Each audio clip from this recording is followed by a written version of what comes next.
Ciao amici di Spac Sardinia. Benvenuti sul mio canale. In questo video vi parlerò delle Domus Deianas. Le Domus Deianas sono tombe preistoriche scavate nella roccia tipiche della Sardegna pre-nuragica.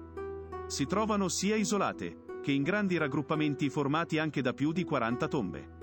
A partire dal Neolitico recente fino all'età del Bronzo antico, 4400 e 2000 a.C., queste strutture contraddistinguevano tutte le zone dell'isola, ad eccezione della Gallura. Ne sono state scoperte più di 2400, circa una ogni chilometro quadrato, e si ipotizza che molte rimangano ancora da trovare. Sono spesso collegate tra loro a formare dei veri e propri cimiteri sotterranei, con in comune un corridoio d'accesso, dromos, ed un ingresso a volte molto spazioso e con un soffitto alto. In italiano il termine in lingua sarda Domus Deianas, variante meridionale, è stato tradotto in case delle fate. Le Domus Deianas in altre zone dell'isola sono conosciute anche con il nome di Forrus, Forreddus, Concheddas, Grutas. Gli archeologi sostengono che le prime Domus Deianas siano state scavate intorno alla metà del IV millennio a.C. durante il periodo in cui sull'isola si sviluppò la cultura di San Ciriaco, Neolitico recente 3400 e 3200 a.C. Con la cultura di Ozieri, Neolitico finale 3200 e 2800 a.C., si diffusero in tutta la Sardegna, ad eccezione di gran parte della Gallura. Le genti di cultura Ozieri erano laboriose e pacifiche, dedite all'agricoltura e con una particolare religione che aveva una corrispondenza nelle lontane isole Cicladi.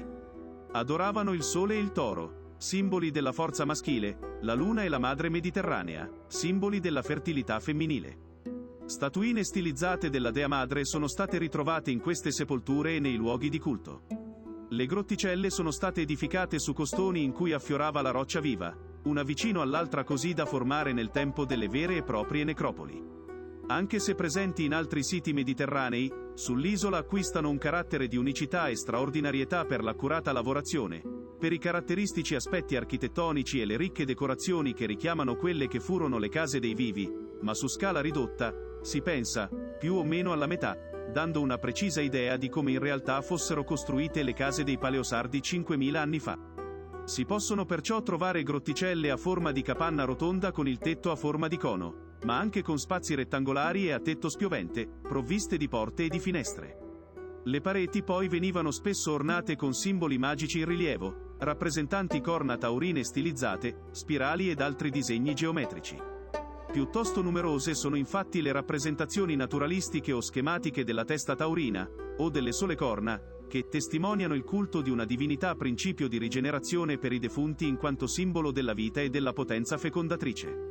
Accanto alla decorazione in rilievo compare anche quella incisa e quella dipinta, quest'ultima documentata in particolare nella celebre tomba di Mandra Antine di Tiesi provincia di Sassari, dove compaiono motivi lineari e geometrici. Seguendo particolari riti, il defunto veniva trasferito da quella che durante la sua vita fu la sua casa abituale, in un'altra casa, secondo un antico principio ideale proprio di queste genti che presupponeva la continuità eterna dell'essere umano. I corpi venivano deposti in posizione fetale e si pensa venissero dipinti con ocra rossa, così come le pareti della tomba stessa. Accanto alle spoglie venivano deposti oggetti di uso comune facenti parte del corredo terreno del defunto e si pensa anche che venisse lasciato del cibo per il viaggio ultraterreno. Nel tempo i corredi funebri venivano rimossi per far luogo a nuove deposizioni e questa usanza ripetuta nei secoli ha impedito una miglior conoscenza del fenomeno e per questa ragione le ipotesi che le Domus Deianas fossero destinate ad un unico gruppo familiare resta non provata. Altre ipotesi sostengono che il corpo veniva lasciato all'aperto per scarnificarsi e solo dopo, quando era ridotto ad uno scheletro, veniva riposto nelle grotticelle.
Ricordatevi di iscrivervi al canale e lasciare un bel mi piace.